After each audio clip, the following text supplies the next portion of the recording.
이전에는 경기장을 빌려서 지역의 교회들이 부활절 연합 예배를 드린 시절이 있습니다. 그래서 부활주일 연합 예배는 이렇게 스테디움 같은 데서 새벽에 예배를 드리는데, 제가 기억 남는 것이 매번 그렇게 추웠어요. 그래서 연합 예배를 드릴 때는 넣어 놓았던 패딩을 다시 꺼내 입고 갔던 기억이 있습니다. 그래서 교회 생활 오래 한 고인물들은 그 부활주일 때 패딩 입고 가는 거, 이렇게 가기도 했었거든요. 한 번은 부활절 연합 예배를 드리러 갔다가 특별한 도전을 받은 적이 있습니다. 각 교단의 대표 목사님들이 나오셔서 우리 성도들에게 인사말을 하셨는데, 한 분 한 분 의례적인 인사말이었어요. 오늘 오신 성도님들 감사합니다. 또 어떤 분은 부활하신 주님을 찬양합니다.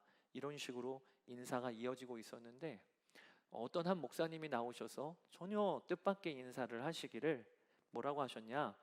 예수님 부활하셨습니다. 성도 여러분 참 축하합니다. 이러시는 거예요. 성도 여러분 참 축하합니다. 스테디움 장내가 조용하고 한쪽 구석에서 와, 그 목사님 교회 성도들이었어요. 다른 사람들은 저게 무슨 얘기인가? 예수님이 부활하셨는데 왜 우리가 또 축하받을 일인가? 저도 처음에는 좀 의아했는데, 곰곰이 생각해 보니까 참 그 말이 맞더라고요. 고린도 전서 15장 20절에 보면 사도 바울이, 그러나 이제 그리스도께서 죽은 자 가운데서 다시 살아나사 잠자는 자들의 첫 열매가 되셨도다. 예수님이 부활하셨는데 그 부활이 첫 열매가 되셨다. 첫 열매라는 게 무슨 뜻이죠? 어떤 한 나무에 첫 열매가 달리면, 그러면 농부는 알아요. 이 나무가 곧 풍성한 열매를 맺겠구나. 예수님이 첫 열매가 되심으로 이후로 주님 안에 있는 우리들에게도 부활의 길이 활짝 열렸다는 거예요. 그러니까 예수님 부활은 우리의 축하받을 일이기도 한 거죠. 제가 오늘도 여러분들께 그래서 인사드리기를 원해요. 여러분 참 축하드립니다. 우리는 부활할 자들이에요. 육신이 죽고 한 줌 흙으로 돌아가도 그게 끝이 아닙니다. 우리의 영혼은 하나님 품, 영원한 영광스러운 하나님 나라에 안기게 되는 것이고요. 또 예수님이 이 땅에 다시 오실 때 그 한 줌 흙으로 돌아간 우리의 육신도 영광스러운 몸으로 부활하게 됩니다. 이 일을 예수님이 오늘 부활하심으로 첫 열매가 되시고 그 문을 활짝 열어놓으셨어요. 부활절을 맞는 사람들은 딱 세 부류로 나뉘게 됩니다. 제가 매번 부활주일 때마다 전하는 말씀인데요. 첫 번째 부류는 예수님의 부활을 믿지 않는 부류예요. 불신자들은 예수님이 부활하셨다? 정말 콧방귀를 끼지요. 말도 안 되는 소리 하지 마.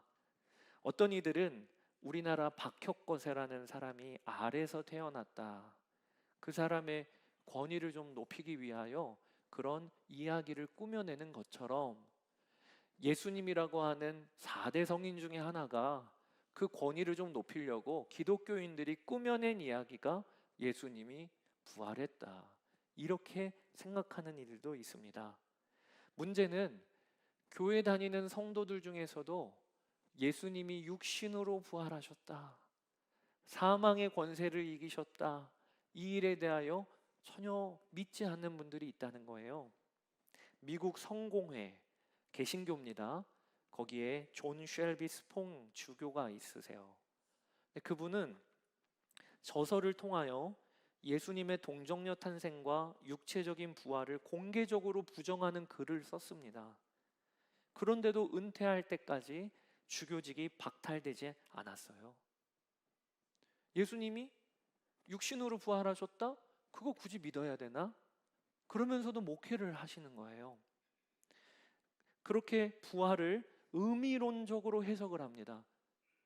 예수님이 제자들의 마음속에서 부활하셨다. 저도 자유주의 신학을 기반으로 전통으로 그렇게 신학을 배웠고요. 제가 신학교를 다닐 때 예수님이 부활하시냐 안 하셨냐가 뭐가 그렇게 중요해? 우리들의 마음속에서 예수님 정신으로 사는 게 중요한 거지. 그런 식으로 저도 신학을 배웠어요. 예수님이 우리 마음에서 부활하셨다. 그런데 그건 성경의 증언과 너무 다른 겁니다.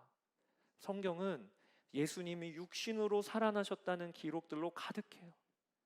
예수님이 부활하셨어요. 부활절을 맞는 두 번째 부류는 예수님의 부활을 인정하고 믿는 사람들입니다. 아마 오늘 이 자리에 오신 분들이 다 이 부류이실 거예요. 우리는 예수님의 부활을 인정해요. 예수님의 부활을 믿어요. 저도 어렸을 적부터 부활을 믿는 게 굳이 그렇게 어렵지 않았습니다. 왜? 하나님이 세상을 창조하셨다는 게 믿어졌으니까. 세상을 창조하신 하나님이, 아무것도 없는 곳에서 세상도 만드신 하나님이 동정녀 탄생으로, 오병이어 사건으로, 또 죽음을 이기신 부활로 그 놀라운 기적들을 이루셨다. 그게 뭐 어려운 일이겠어요, 이해하기가요? 또 저는 한동안 기독교 변증, 이성적으로 그리고 역사적으로 면밀하게 검토해서 기독교의 진리가 맞다, 이것을 다루는 학문이 기독교 변증이죠. 기독교 변증에 한동안 심취해서 부활에 관련한 책들을 여러 권을 읽고 역사를 보고 그런 시간도 가졌어요. 그러면서 부활의 증거가 너무 분명하다, 이런 생각을 하게 됐습니다. 몇 가지 부활의 증거를 예로 들어보면, 첫 번째는 무덤이 없는 거예요. 모든 종교는 다 창시자의 무덤을 갖고 있습니다. 그리고 그 무덤은 화려하고 큽니다. 그게 그대로 그 종교의 권위를 상징하는 거예요. 그런데 예수님은 무덤이 없으십니다. 그리고 그 누구도 예수님 무덤이 어디 있는지 찾지도 않습니다. 왜 그렇죠? 예수님은 부활하셨으니까. 무덤이 중요한 게 아니니까. 또 두 번째 부활의 증거는 조작 시도가 없는 것입니다. 사복음서에 보면 예수님의 부활을 첫 번째로 증거한 사람이 여인들입니다. 그 중에 막달라 마리아는 자신의 몸을 팔았던 그런 사람이었어요. 그 당시에 여인들의 증언은 법정에서 아무런 효력이 없었던 시대였습니다. 그러니까 예수님이 부활하셨다라고 하는 것을 그래도 좀 알리고 다른 이들에게 전하려면 공신력이 좀 있거나 사회적으로 지위가 있는 사람을 증인으로 세워야지. 어쩜 여인들, 무명의 여인들이 예수 부활했다고 하는 첫 증인으로 세웁니까? 예수님의 제자들, 그렇게 배우지를 못하고 사회적으로 낮은 계층에 있는 그 사람들이 예수 부활의 증인으로 쓴 거예요. 왜 그렇게 한 겁니까? 조작할 필요가 없는 거예요. 사실이니까.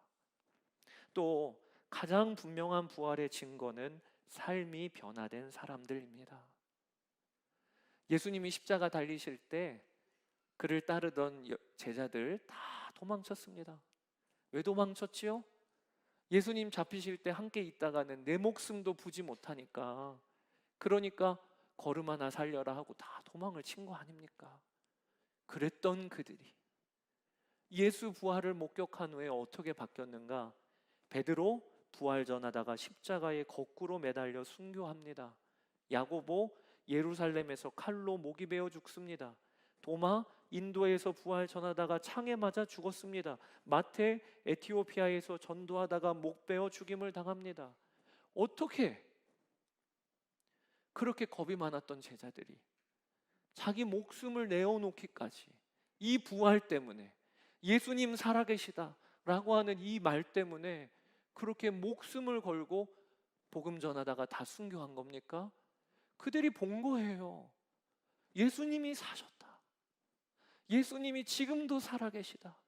그걸 본 거니까 이 진리를 부인할 수가 없어요. 그러니까 자기 목숨 걸고 복음 전하다가 다 죽은 거지요. 여러분, 예수님의 부활은요, 덮어놓고 그냥 믿어, 부활했다고 그냥 알고 있어, 아닙니다.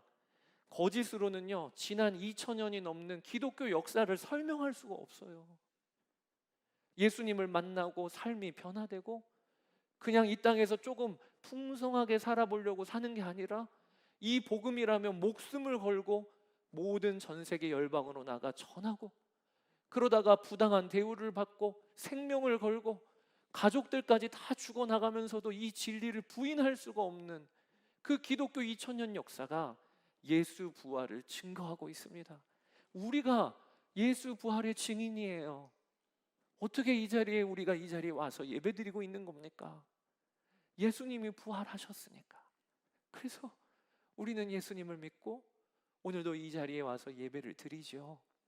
유관순 열사가 3.1 운동하면서 대한독립 만세 삼창 외쳤던 그 현장에 우리는 없었어요.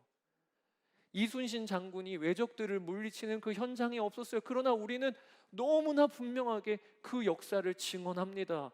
왜? 역사가 말해주고 있으니까. 예수님의 부활도 지난 2000년 역사가 말해줍니다. 사람들이 변화되고 복음이 전 세계 땅끝까지 증거되어지고 각 나라마다 교회가 세워지고, 이게 예수 부활의 증거들이에요. 우리는 부활의 종교입니다. 그래서 오늘 우리도 예배드리고 있죠. 그런데 저는요, 청소년, 청년 목회할 때 매번 부활주일이 되면 이 부활의 증거에 대하여 나누기 위하여 힘을 썼습니다.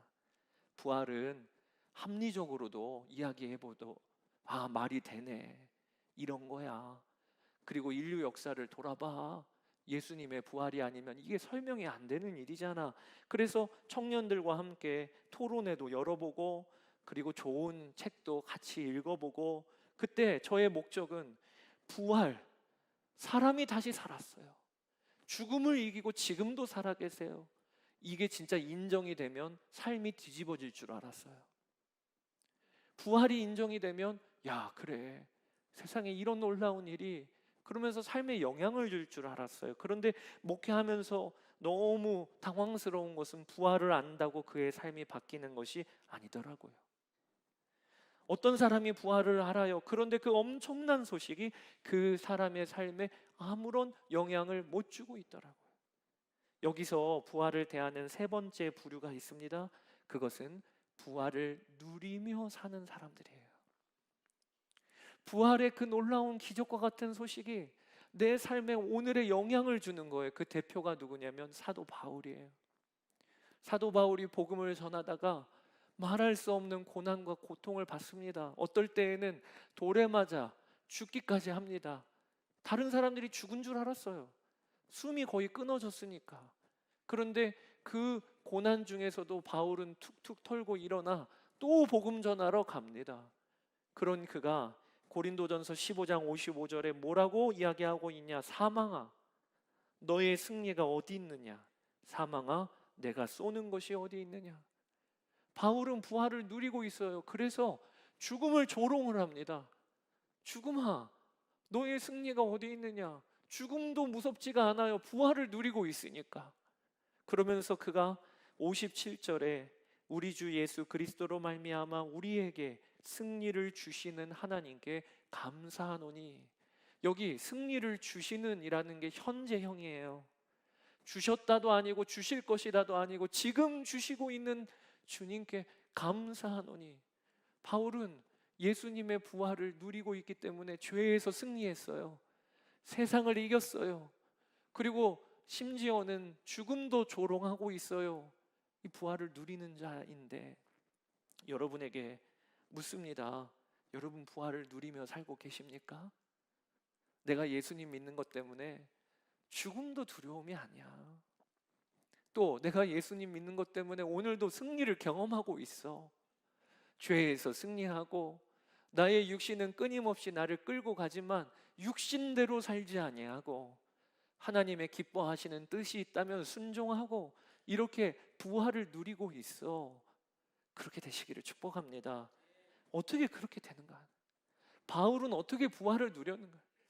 제자들은 어떻게 순교하기까지 부활을 누리며 그렇게 사명을 완수했는가? 여기에 이유가 있어요. 여러분, 부활은요, 예수님이 다시 살아나셨다, 나도 살 거다, 여기에서 그치는 소식이 아닙니다. 예수님이 다시 살아나셨다, 과거형이잖아요. 또 나도 앞으로 부활할 거다, 이거 미래형이잖아요. 그러면 현재형은요? 도대체 부활이 오늘의 나에게 어떤 의미가 있는 것입니까? 그러니까 여러분, 부활은요, 다시 사신 예수님이 지금도 살아계셔서 지금 나와 교제하시는 분이시다, 여기까지가 부활인 것입니다. 살아계신 주님이 지금도 나와 함께 계시고 그리고 나와 교제하시는 분이시다, 이게 부활의 진짜 의미인 거예요. 성경에 보면 다시 살아난 사람은 예수님만 있는 게 아닙니다. 회당장 야이로의 딸도 다시 살아났고 나사로도 다시 살아났어요. 그런데 성경에서는 나사로나 회당장 야이로의 딸을 부활했다고 얘기하지 않습니다. 왜? 나사로는요, 다시 살아났다가 얼마 있지 않아 또 죽었거든요. 회당장 야이로의 딸도 다시 살아났다가 그의 나이가 차서 또 죽었거든요. 이것은 부활했다고 말하는 게 아니라 소생했다고 말하는 것입니다. 그러면 예수님이 부활하신 건 무슨 차이인 것입니까? 예수님은 다시 살아났다가 죽으신 게 아니라 죽음을 이기셨어요. 죽음을 이기시고, 즉 지금도 살아계십니다. 그럼 예수님은 지금 어디 계십니까? 하늘 보좌 우편에 앉으셔서 우리를 위하여 지금 중보하고 계십니다. 그리고 우리 주 예수님은 이 땅에 지금 다시 오고 계십니다. 그리고 예수님은 예수님의 영이신 성령님을 보내주셔서 지금도 우리 안에서 살아 역사하고 계십니다. 이걸 부활이라고 하는 거예요. 이걸 부활이라고 하는 거예요. 우리가 그동안 부활에 대하여 어떻게 생각을 했냐? 세상에 2000년 전에 예수님이 다시 사셨대. 우리도 나중에는 다시 살 거래. 이 일에 대하여는 교리적으로 너무 잘 알아요. 모르는 사람이 없어요. 그런데 진짜 부활의 참 뜻인 지금도 살아계셔서 우리 안에 역사하고 계시는 주님, 오늘도 이 예배 가운데 우리와 지금 함께 앉아 계신 주님, 그리고 성도들이 교제할 때면 그 안에 예수님의 영이 있어서 말씀하시는 주님, 그 주님에 대하여 우리가 정말 알고 누리고 믿느냐는 거예요. 거기에서 부활을 누리는 삶이 시작이 되는 것입니다. 여러분, 오늘 제가 함께 읽은 말씀이 요한복음 11장 25절 26절인데 다시 한번 읽어보기를 원합니다. 예수께서 이르시되 나는 부활이요 생명이니 나를 믿는 자는 죽어도 살겠고 무릇 살아서 나를 믿는 자는 영원히 죽지 아니하리니 이것을 내가 믿느냐. 이 말씀은 마르다와 마리아 자매에게 하신 말씀입니다. 오라버니 나사로가 죽었을 때 그들은 너무나도 슬펐어요. 예수님이 우리와 함께 계셨더라면 우리 오라버니가 죽지 아니하였을 것입니다. 그때 예수님이 그 자매들에게 하신 말씀입니다. 나는 부활이요 생명이니. 근데 여러분, 여기에서 예수님은 부활을 어떤 사건으로 얘기하지 않습니다. 앞으로 살 거야, 내가 부활할 거야, 이런 얘기 안 하십니다. 뭐라고 선언하시냐면 나는 부활이요 생명이라고 하세요. 우리는 그동안 부활을 사건이라고 생각을 했습니다. 그런데 예수님은 부활에 대하여 뭐라고 정의하냐면 인격이라고 정의하십니다. 내가 부활이야. 그래서 저 오늘 설교 제목을 오랫동안 고민하다가 이게 제가 다시 생각을 해보면 이게 뜻이 이해가 될까 하다가 결국에는 정했어요. 부활은 사건이 아니라 인격이다. 예수님 그분이 부활이세요. 예수님 그분이 생명이세요. 그래서 부활을 누리기 위하여 핵심은 뭐냐? 인격이신 그분과 교제하는 삶인 것입니다. 이번 주에 우리 한 집사님이 허리 수술하시고 그리고 그 수술하시고 곧바로 좋아지실 줄 알았는데 너무 통증이 심하신 거예요. 다리에 그 발끝에 아주 복합적인 통증이 오시고 너무 괴로우신, 병원에 퇴원을 못 하시고 한방병원으로 들어가셨어요. 이제 신방을 갔습니다. 갔더니 허리에 두꺼운 이 벨트를 차시고 그리고 거동이 불편하셔서 한 걸음 한 걸음 보조 같은 것을 차고 일어나셨다가 앉으셨다가 걷기도 쉽지가 않으신, 통증이 얼마나 심하실까. 저도 허리병 환자거든요. 아침에 일어나면 그대로 못 일어나요. 허리가 아파서. 수술도 했었고 한 3년 가까이를 재활을 했고, 그래서 그 심정을 알겠더라고요. 그래서 집사님, 너무 조급해하지 마세요. 저도 한 3년 걸렸습니다. 젊은 저도. 그러니 힘내세요. 이렇게 제가 위로하러 갔다가 3도전을 받았어요. 집사님이 뭐라고 간증을 하시냐면, 목사님, 제가 오래 멀리는 못 나가고 그 병동이 있는 그 층 복도를 몇 바퀴를 돈다는 거예요, 하루에도. 근데 그때 돌 때마다 다른 거 하는 게 아니라 찬양을 부르는데, 무슨 찬양 부르세요? 그랬더니 저희 매 예배 때마다 마지막 봉헌 찬양 있죠? 감사 위에 감사. 겸손히 올리는 나의 기도, 간구보다 감사를 드립니다. 근데 집사님이 그런 얘기 하시는 거예요. 그 찬양을 부르는데 그 가사 중에 그렇게 마음에 힘이 되는 가사가 있더래요. 그게 뭐냐? 간구보다 감사를 드립니다. 그렇게 고백하면서 감사 위에 감사를 덮을 때 은혜 위에 은혜가 쌓이네, 그 고백을 하면서 계속 돈다는 거예요. 근데 제가 그 이야기를 듣다가 너무 감동이 되더라고요. 그 집사님에게 있어서 지금 필요한 건 뭡니까? 하나님, 제 허리 고쳐주세요. 통증이 너무 심하니까 나음을 얻게 해주세요. 그렇게 간구해야 되는 거 아닙니까? 그런데 그 집사님이 간구보다 감사를 드립니다. 이게 뭐지요?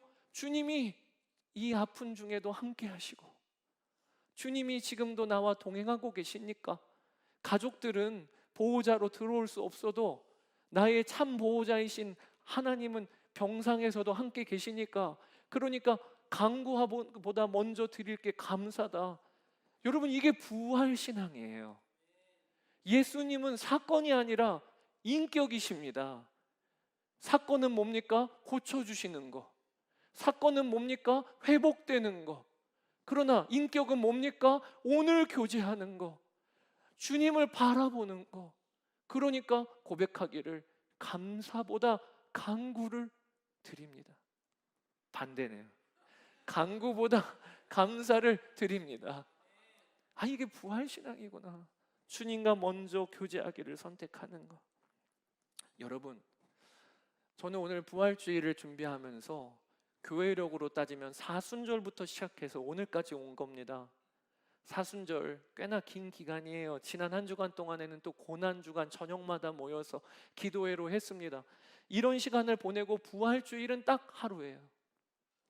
그래서 다음 주만 넘어가도 사셨네 사셨네 이 찬양 부르면 철지난 크리스마스 송 부르는 것 같습니다. 그래서 이거 부르기가 좀 애매하네. 왜 이렇게 부활주일이 이렇게 짧을까요? 부활주일이 사건이라고 하면 하루 지내고 끝나는 거지요. 그런데 부활주일은요, 사건이 아니고 인격이십니다. 예수님이 부활이세요. 그래서 우리 그리스도인들은요, 오늘 부활주일 끝나면 끝 아니에요. 매일이 부활주일입니다. 다음 주도 부활주일입니다. 그렇게 살라고 하나님이 우리를 초청하시는 거예요. 사랑하는 여러분, 오늘 부활주일 기념하고 끝내지 마시기 바랍니다. 우리에게는 매일이 부활주일입니다. 매주가 부활주일입니다. 부활은 인격이신 주님이세요. 나는 부활이요 생명이니 나를 믿는 자는 죽어도 살겠고 무릇 살아서 나를 믿는 자는 영원히 죽지 아니하리라. 그러니까 바울처럼 우리도 사망아 네가 쏘는 게 어디 있느냐? 죽는 게 두려운 게 아니고, 그리고 주 예수님 안에서 승리를 경험하고 우리 비올드 교회 성도들이 다 그 은혜 위에 서시게 되기를 주의 이름으로 축복합니다. 오늘은 찬양 예배예요.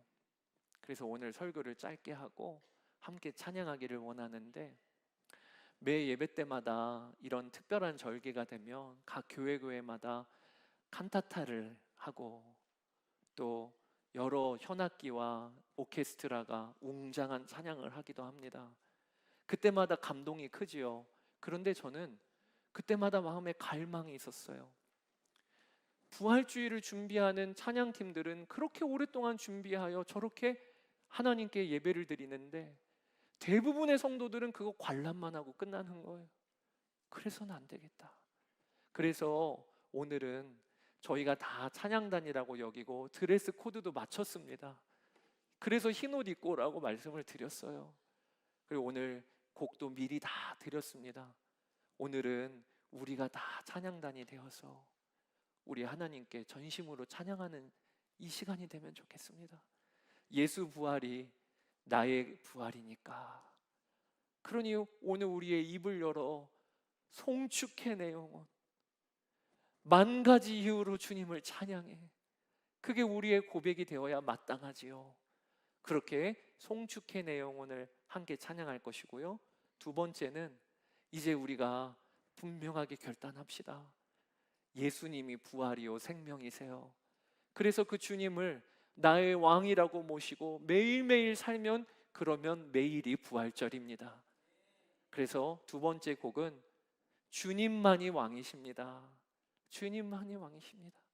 그리고 마지막 세 번째 곡은 다 아는 찬양이실 텐데 살아계신 주 나의 참된 소망.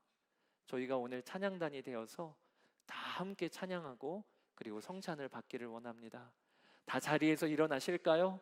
우리 함께 하나님을 찬양하며 나아갑시다.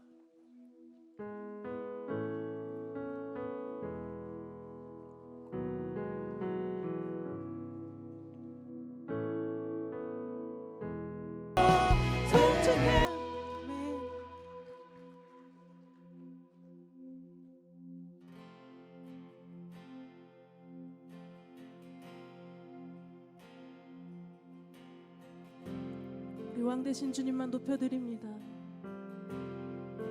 주님만이 왕이십니다.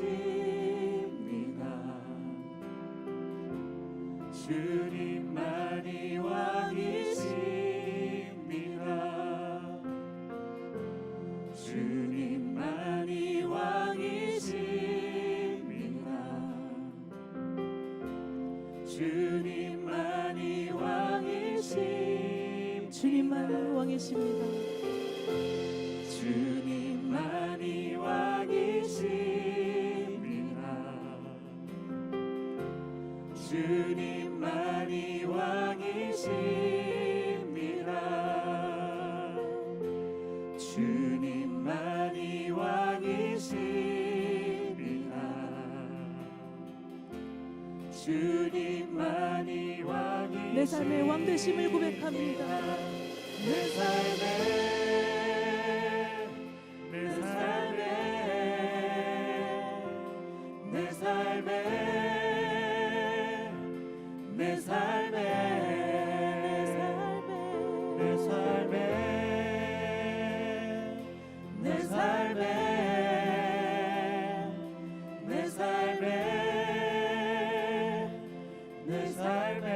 왕되신 주님이 이곳에 함께 하십니다. 이곳에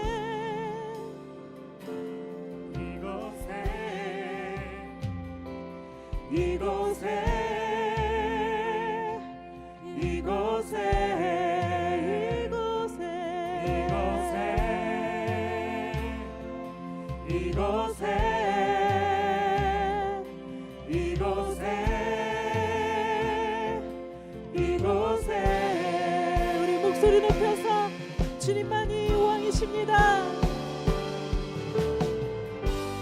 주님만이 왕이십니다. 주님만이 왕이십니다. 주님만이 왕이십니다. 주님만이 우리 한번 선포합시다. 이곳에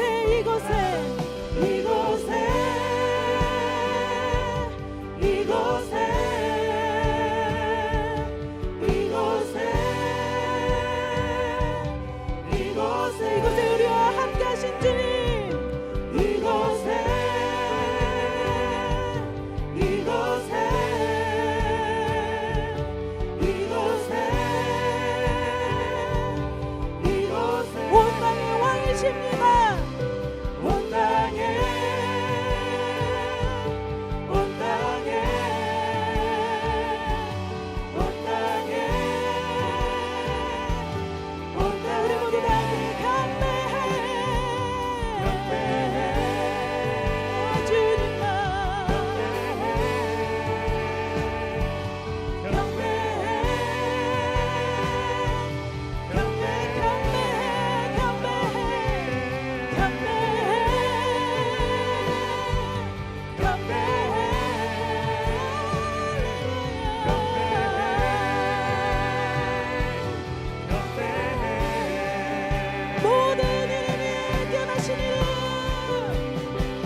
올려드립시다.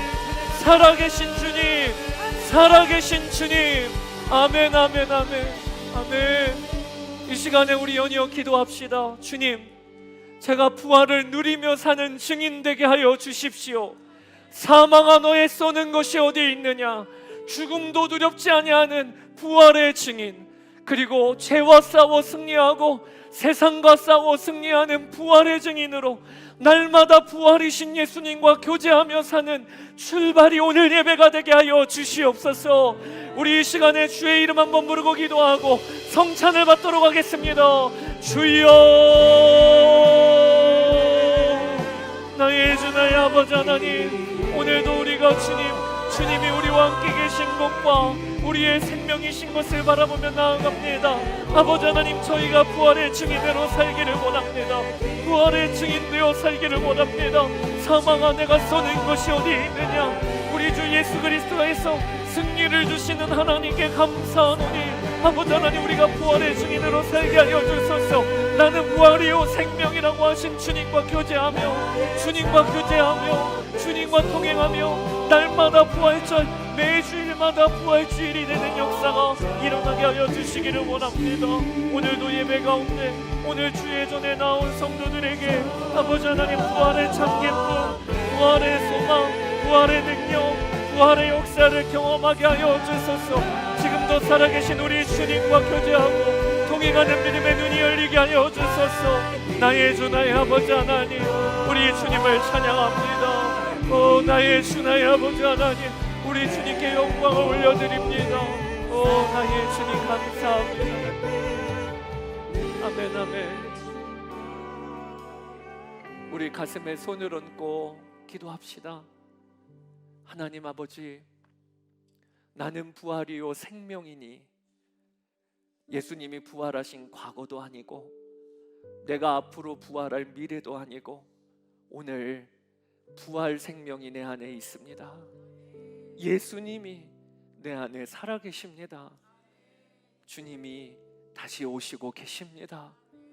이 부활 믿음으로 사망아, 내가 쏘는 것이 어디 있느냐?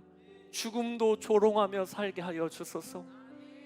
그리고 부활 생명으로 죄에서 승리하고 세상에서 승리하는 그리스도인으로 살게 하여 주소서. 주님을 찬양합니다.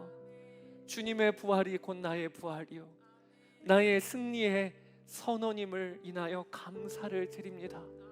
오늘도 예배의 자리에 나온 성도들 중에 삶이 무너지고 마음이 무너지고 이번 한 주간을 살아갈 힘이 없다고 여긴 이들에게 오늘 예배를 통하여 하늘 소망과 능력을 부어주시고 이번 한 주간도 부활하신 주님과 교제하며 부활 생명으로 사는 한 주의 역사가 되게 하여 주소서.